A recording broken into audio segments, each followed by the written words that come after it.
Здравейте! В днешното видео ще ви покажем моделът, който в миналото видео видяхте.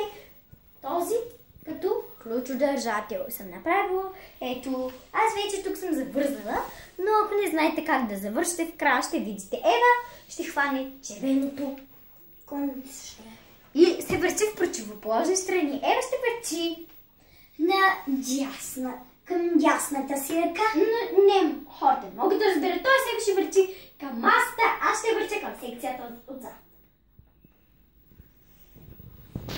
И се отступва винаги на противоположни страни, защото знаете как става. Но ние ще го набиваме много, но без конеца да се разпорва. Защото ако е дебела прежата, може би ще се разпори. Понякога така се случва, ако е превъртено много. Ева го спусна и може би за последен път ще кажа, сега в края пък на видеото ще видите как да ги изравните краищата. Още маничко Ева. Така пък аз го изпуснах. Може ни се редуваме. Ева малко го опъни, защото така се изпуска. И е време да го съберем. Хващам долу. Хващаме средното, събираме край. И сега го пускаме. И го пускаме. И става ето така. И подърпваме и оглаждаме. Ето така.